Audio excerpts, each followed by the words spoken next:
السلام عليكم ورحمة الله تعالى وبركاته. المرجو خفض صوت الفيديو قليلا لكي يسمع بشكل واضح.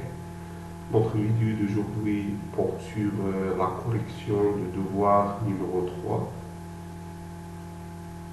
premier semestre. Donc nous commençons par l'exercice 1, concerne dipôle RC. Donc ce devoir concerne deuxième marque, sciences maths, PC, SVT, sciences techniques mécaniques et électriques. Donc l'énoncé d'exercice.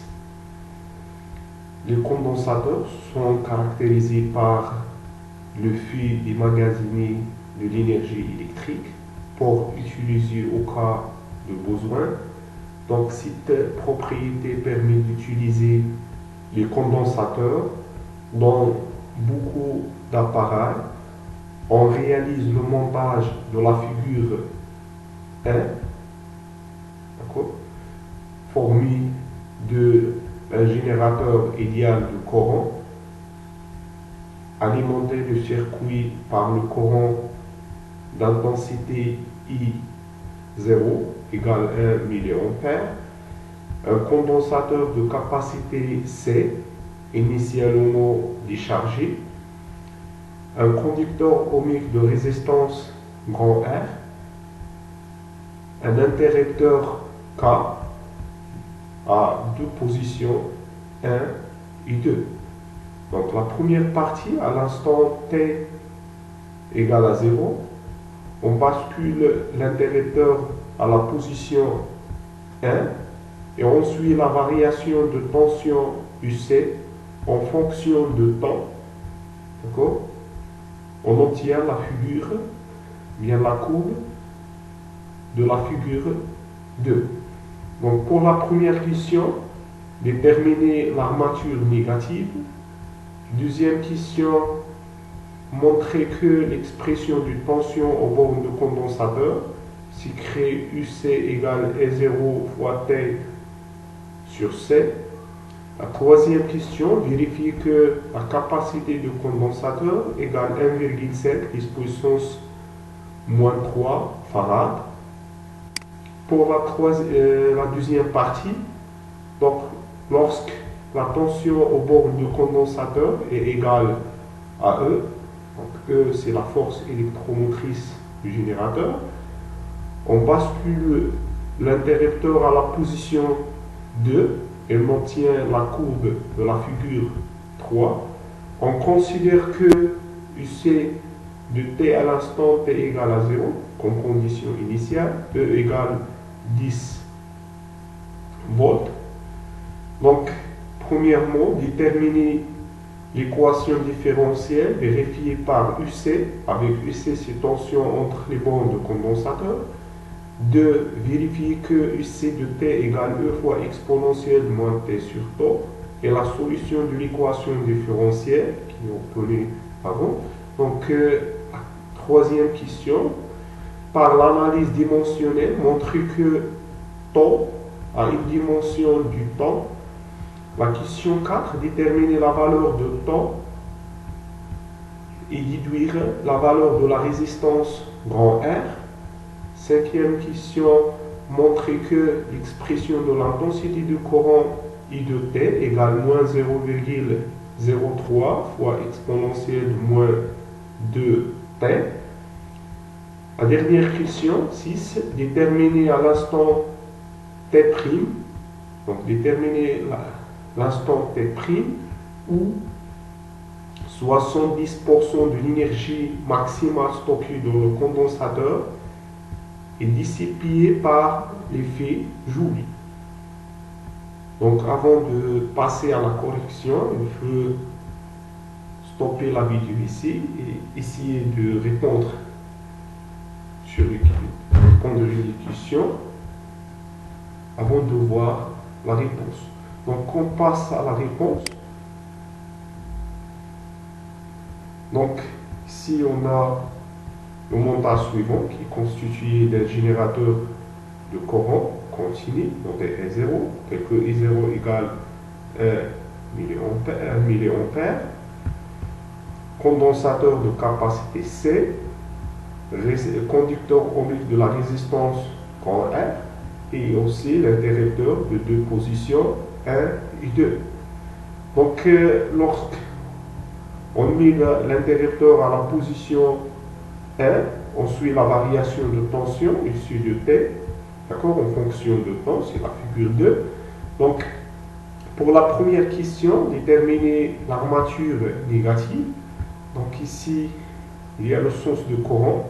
Donc on sait que charges positives sont déplacées dans le même sens de courant et les électrons sont dans le sens conventionnel, se déplacer dans le sens contraire. D'accord, dans le sens contraire, le sens conventionnel du courant. Donc dans ce sens. Donc par conséquent, les charges négatives sont disposées sur l'armature B et les charges positives sur l'armature A. Donc l'armature négative, c'est l'armature B.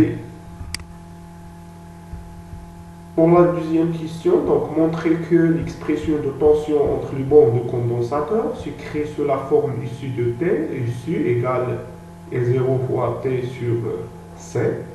D'accord? Donc ici, on a le courant, donc le générateur est idéal, délivré du courant continu, E0 qui est constante, d'accord, indépendant du temps. Donc E0 égale Q, la quantité de la charge, bien la quantité d'électricité sur delta T, d'accord. On écrit U0 égale Q sur delta T, donc avec delta T, c'est T moins T0 qui est égal à 0, à l'instant T égale à 0, ici. Donc, égale Q sur T. Et on sait que Q égale C fois UC, d'accord, l'une des relations caractéristiques du condensateur. Donc, Q égale C fois UC. Donc, on remplace ici Q par C fois UC. Donc, ce qui implique que UC égale E0 fois T sur C. C'est la relation qu'il faut montrer.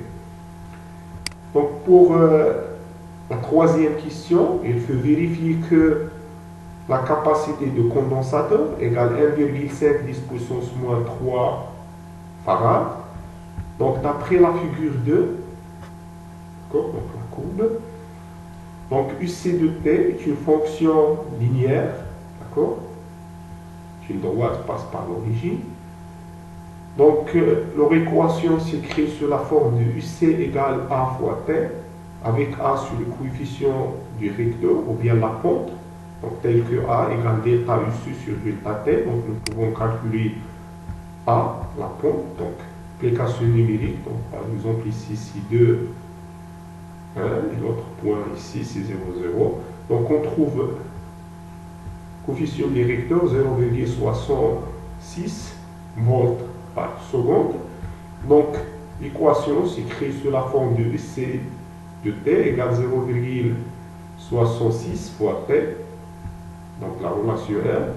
Donc, on a d'après la question précédente, la question 2, UC de T égale E0 sur C fois T. Donc, c'est l'équation 2. Donc, on fait la comparaison entre 1 et 2. Donc, à partir de 1 et 2. Donc, nous pouvons déduire que E0 sur C égale 0,66. Ce qui implique que la capacité de condensateur égale E0 sur 0,62. Application numérique, on trouve c'est la capacité du condensateur égale 1,5 10 puissance moins 3 farad. Donc maintenant on passe à la deuxième partie. Donc pour deuxième partie, on bascule l'interrupteur à la position 2 ici. Donc c'est l'opération de décharge, d'accord, c'est l'opération de décharge d'un condensateur qui est déjà chargé dans une résistance.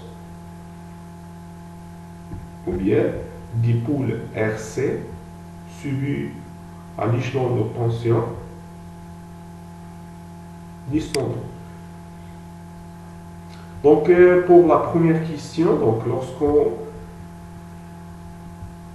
la tension au bord de condensateur égale à E, on bascule l'interrupteur de la position 2, on obtient la courbe 3. Donc, comme condition initiale, ici de 0 égale E égale 10 volts. Donc, déterminer l'équation différentielle.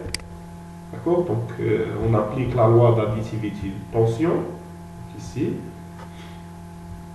Donc, d'après la loi d'additivité de tension, donc UC plus ER égale à 0. Donc, d'après la loi de Ohm, on a UR, ici, UR égale R fois I, avec I égale du Q sur du 2C, ce qui implique que I égale C fois du UC sur du 2T. Ici, on remplace par C fois UC, donc c'est une constante. Donc, on trouve I égale C fois du 2C sur du 2T.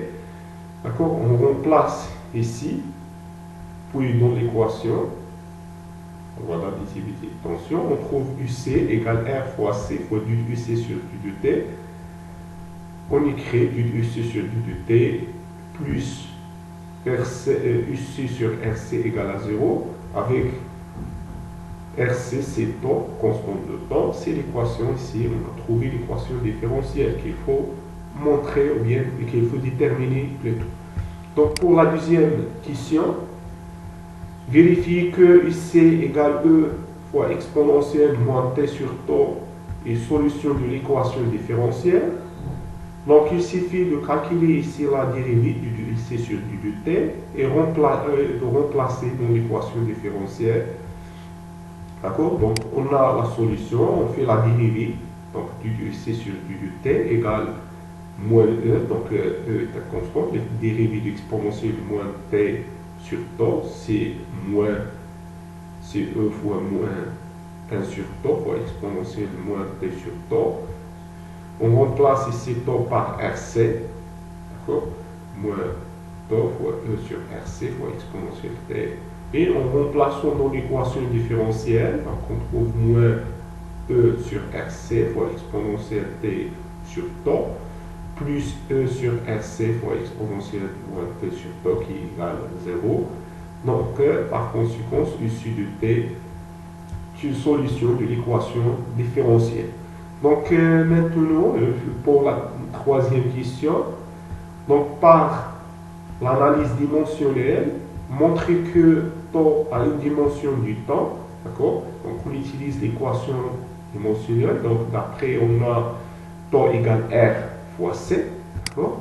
D'après l'équation dimensionnelle, on écrit dimension de temps égale dimension de R fois dimension de C. Donc, on cherche dimension de R et de C. Donc, d'après la loi de Ohm, on a UC ou bien UR égale R fois I, donc c'est-à-dire U égale U sur R. Et d'après l'équation dimension, on écrit UR égale U, dimension de U sur dimension de I. Et aussi, on a déjà montré que la densité de courant I égale C fois du UC sur du 2C.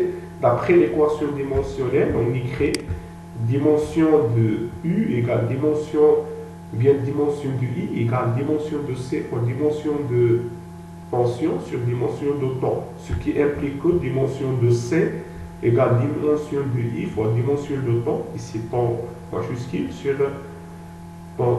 dimension de I. Donc on fait le produit, d'accord? Lorsqu'on fait le produit pour déterminer dimension de temps, on fait seulement le produit. Donc on simplifie dimension de tension avec tension, dimension de courant avec dimension de courant, elle reste dimension de temps égale dimension de T, le temps. Ici c'est grand temps. Donc ce qui implique que temps a une dimension temporelle et son unité internationale c'est seconde. Donc pour la question 4, déterminer temps et en diluant la valeur de la résistance R, d'accord? Donc on utilise la figure 3, d'accord, qui est présente ici en fonction de temps, d'accord? Courbe de décharge, donc s'il y a tangente, donc trace tangente à l'instant t égale à 0, d'accord, il coupe l'axe du temps, bien UC égale à 0, au point ici, l'abscisse, 0,5 qui est taux, qui représente taux. Donc par conséquent, taux égale 0,5 secondes ici. Et on a, donc pour déduire la valeur de la résistance grand R, on a taux égale R fois C. C'est déjà calculé, donc la première partie, et taux on a. Donc nous pouvons calculer facilement la résistance de conducteur ohmique. D'accord, donc graphiquement taux égale 0,5 secondes, R égale taux sur C, on fait l'application numérique, on trouve grand R égale 333,3 ohms. Donc la question 5 montrait que l'expression de l'intensité du courant, d'accord, I égale moins 0,03 exponentielle moins 2t. Donc, on a d'après question précédente, on a déjà montré que l'expression du I égale U fois C fois du UC sur du T, et on a la solution de l'équation issue de T égale E fois exponentielle de moins T sur taux. Il suffit de faire la dérivée, on trouve, d'accord, donc I de T égale C fois du UC sur du T. On remplace ici, c'est la solution de l'équation différentielle. E est un constant, donc il reste seulement dérivée d'exponentielle de moins t sur taux, c'est égal moins, c'est c fois E, d'accord, fois une dérivée d'exponentielle de moins t sur taux, c'est moins 1 sur taux fois exponentielle de moins t sur taux. Or, taux égale R fois C, on remplace C, R fois C, on simplifie C avec C, reste I égale moins E sur R fois exponentielle de moins t sur taux.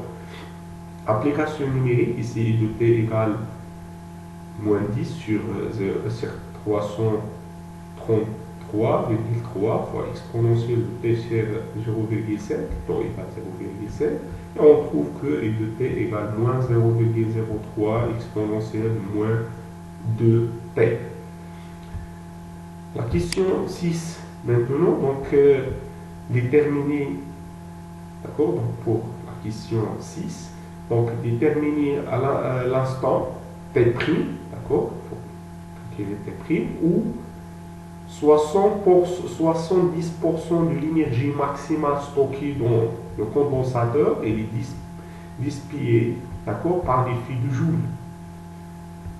Donc à l'instant T0, l'énergie est stockée dans le condensateur, d'accord, elle est maximale. Donc, tel que on sait que l'énergie égale 1,5, d'accord, égale 1,5 de C, ou bien EE, l'énergie électrique, parce que le condensateur, il est stocké l'énergie sous forme d'énergie électrique, tel que IC égale 1,5 fois C, d'accord, 1,5 C fois U C carré. Donc, à l'instant T0 sur IC égale à E, d'accord, c'est l'énergie maximale, et on a l'énergie à l'instant T'. Donc à l'instant T', on écrit à l'instant T', donc l'expression de l'énergie E de T' égale 1,5 fois C fois UC carré. Donc on remplace ici par la solution de l'équation différentielle, donc 1,5 fois C fois E carré fois exponentielle moins, d'abord on a fait le carré, donc moins 2 T' sur taux.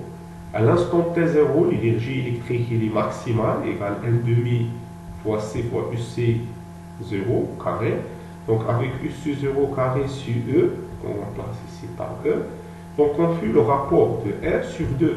D'accord, E de T' sur EE de 0. Si nous pouvons simplifier par 1,5, c'est exponentielle de E. Elle reste seulement exponentielle moins 2 T' sur taux. Donc l'énergie qui reste à l'instant T' dans le condensateur, c'est seulement 30%, d'accord, parce que 70% il est déjà dissipé par l'effet de Joule, d'accord. Donc on fait la résolution de l'équation pour trouver T'. Ici l'équation ou bien fonction inverse de exponentielle, c'est l'un-hypérien, donc l'un-hypérien exponentielle de moins 2T' sur taux égale l'un-hypérien de 0,3. Donc on trouve ça, donc Donc T' égale moins taux sur le 2 fois ln de 0,3, d'accord?